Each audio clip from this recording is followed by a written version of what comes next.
Halo semuanya, kembali lagi di YouTube channelku bersama dengan aku Junita yang akan menemani kalian untuk beberapa menit ke depan. Nah, pada episode hari ini kita mau membahas tentang korut-korutan lagi nih. Tapi untuk sekedar informasi, apakah kalian tahu kalau untuk pergi ke Korea Utara kita tidak memerlukan visa loh? Karena di Korea Utara ternyata mereka juga memiliki kedutaan besar Indonesia. Sehingga bisa dikatakan bahwa hubungan diplomatik antara Indonesia dan Korea Utara ternyata lumayan baik loh. Tapi kenapa juga kita mau pergi ke Korea Utara kalau sebenarnya warga negaranya sendiri apabila punya kesempatan pasti mereka mau untuk keluar dari Korea Utara. Nah, cerita yang mau aku bawakan hari ini berasal dari satu keluarga yang tinggal dan besar di Korea Utara namun memutuskan untuk melarikan diri. Kira-kira bagaimanakah akhir dari keluarga tersebut? Apakah kalian penasaran dengan ceritanya? Kalau penasaran, tonton sampai akhir dan Ayo kita mulai.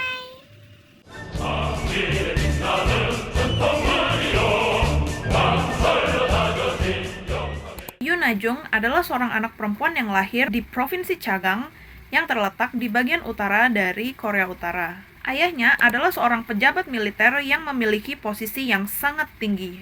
Sehingga bisa dikatakan bahwa Yoon Na-jung lahir dari keluarga yang sangat kaya di Korea Utara. Tidak diketahui apakah pekerjaan ibunya sebelumnya, akan tetapi setelah menikah, ibu dari Yoon Na-jung memutuskan untuk resign dari pekerjaannya untuk menjadi ibu rumah tangga dan mengasuh anak-anaknya.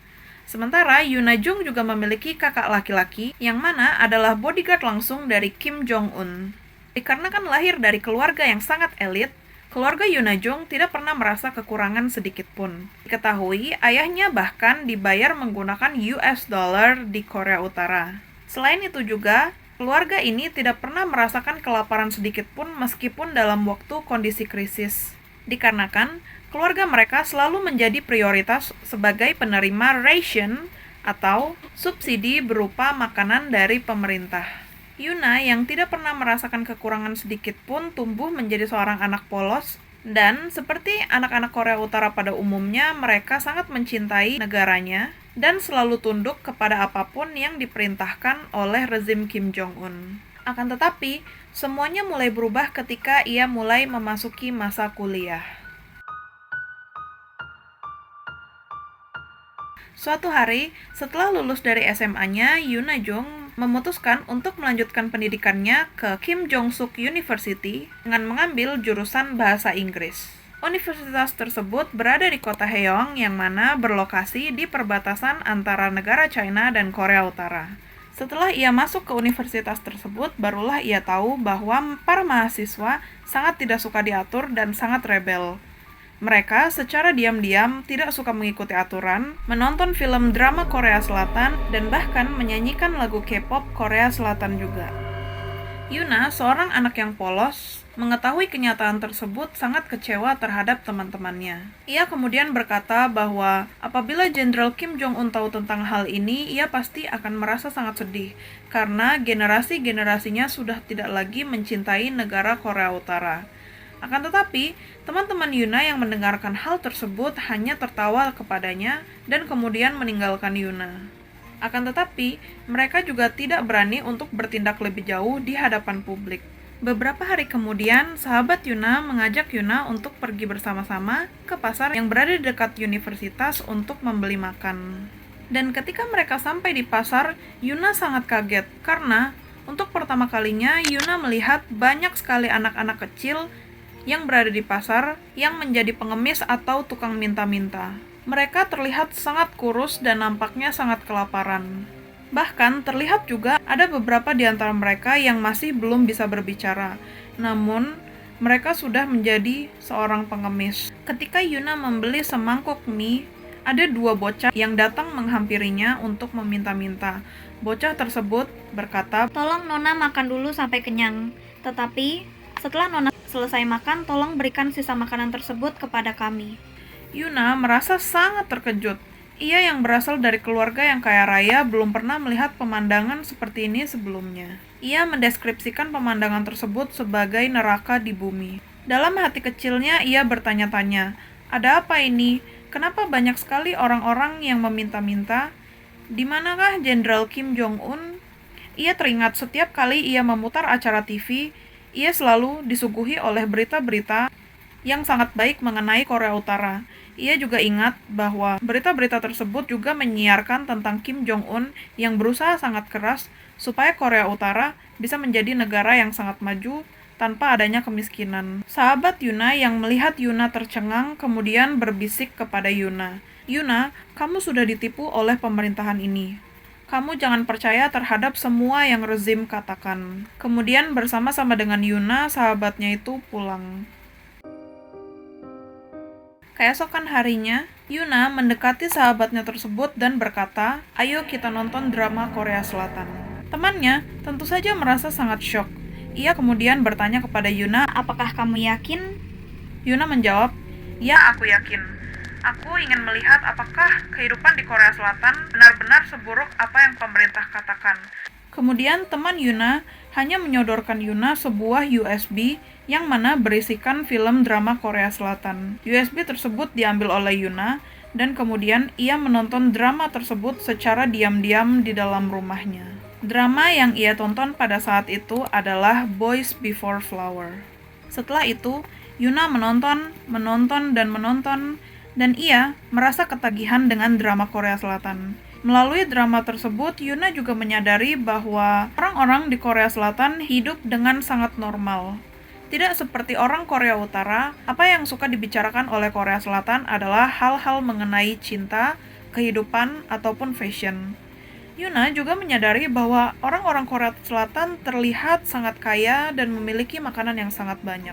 Akhirnya, Yuna pun sadar bahwa rezim Korea Utara telah berbohong kepadanya dan menutupi segala kebenaran dari orang-orang Korea Utara. Yuna Jang mengetahui informasi yang sangat serius ini langsung sakit kepala. Ia kemudian mengalami demam selama 3 hari.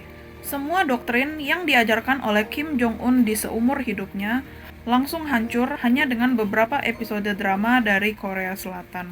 Setelah Yuna bisa masuk kembali ke universitas, ia pun menemui sahabatnya itu. Ternyata, sahabatnya ini sudah mengetahui kenyataan-kenyataan dari Korea Utara lumayan lama. Sahabatnya tersebut bahkan juga memberikan tips and trick untuk Yuna apabila Yuna ingin melarikan dirinya dari Korea Utara.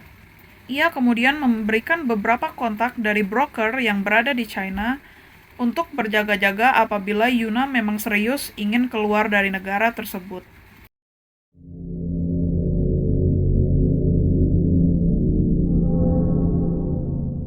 Setelah menimbang-nimbang dengan sesama, Yuna akhirnya memutuskan untuk melarikan dirinya dari Korea Utara. Ia berencana untuk melarikan dirinya sendiri terlebih dahulu tanpa memberitahu keluarganya, karena ia tahu bahwa ia pasti akan ditentang. Jadi, tidak ada satu orang pun dari anggota keluarganya yang mengetahui rencananya ini. Ia kemudian mencuri uang sebanyak 1.200 US dollar dari dompet ayahnya dan mengemasi barang-barangnya dan berencana untuk melakukan pelarian.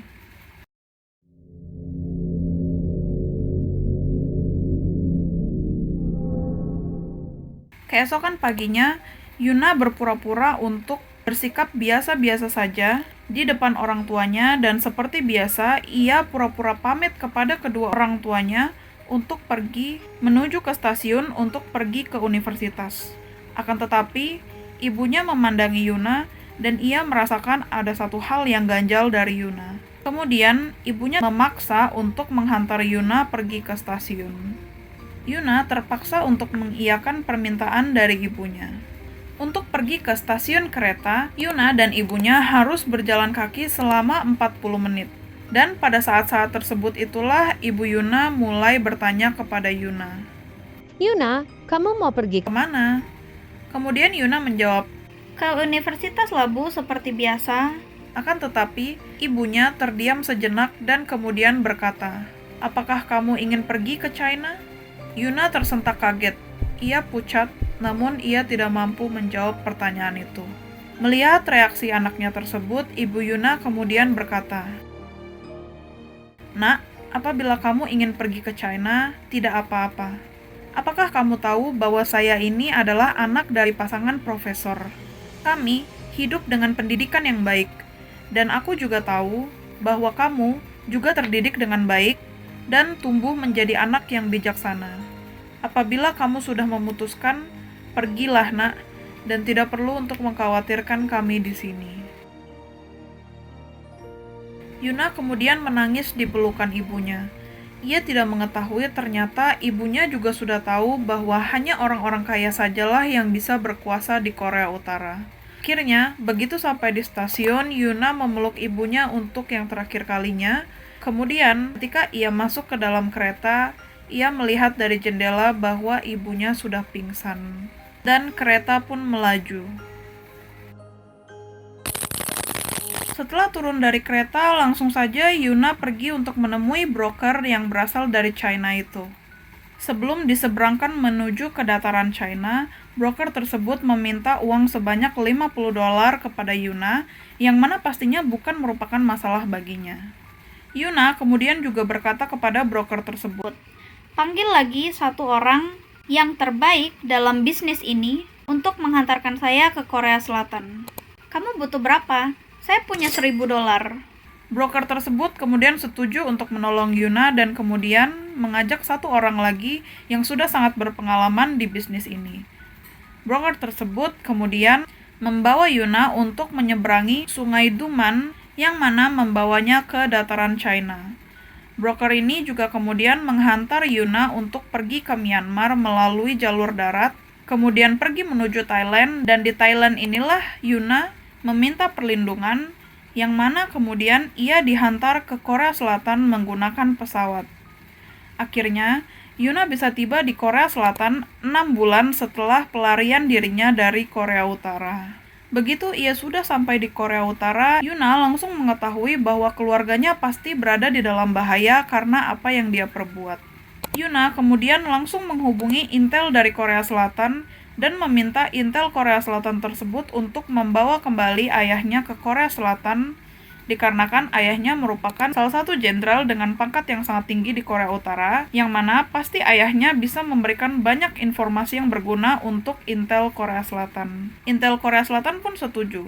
Kondisinya pada saat itu, ayah dan ibu Yuna sudah ditangkap dan dimasukkan ke penjara konsentrasi, yang mana mereka sudah dipukuli secara habis-habisan. Akan tetapi, karena mendapat uang sogokan, penjaga penjara tersebut membebaskan ayah Yuna, yang mana kemudian ayah Yuna juga disewakan broker oleh intel dari Korea Selatan, sehingga ayah Yuna juga bisa sampai dengan selamat di Korea Selatan 10 bulan kemudian. Langkah berikutnya adalah Yuna bersama-sama dengan ayahnya bekerja dengan sangat keras untuk mengumpulkan uang, supaya mereka juga bisa membebaskan ibunya. Yuna dan ayahnya bekerja pontang-panting siang dan malam, dan akhirnya terkumpullah sejumlah uang untuk menyogok penjaga sipir penjara di Korea Utara.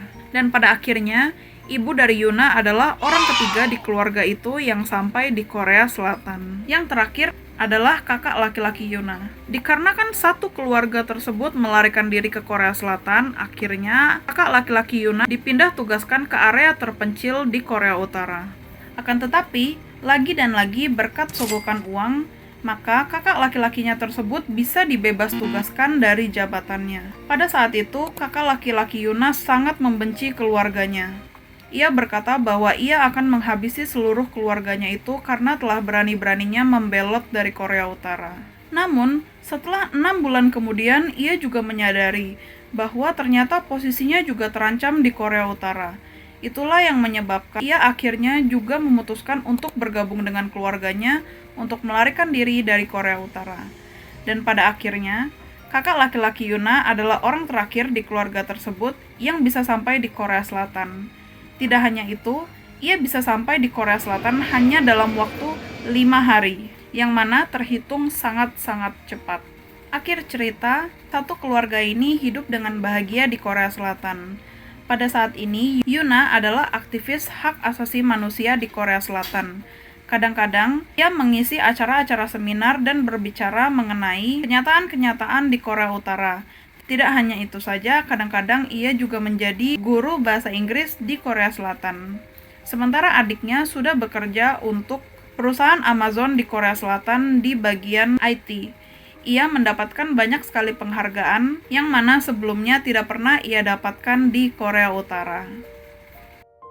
Oke teman-teman, jadi segitu dulu video untuk hari ini. Kalau kalian suka dengan video ini, jangan lupa ketik tombol like, tinggalkan komen, Dan jangan lupa untuk subscribe channel ini. Sampai ketemu lagi ya di video berikutnya. Dadah!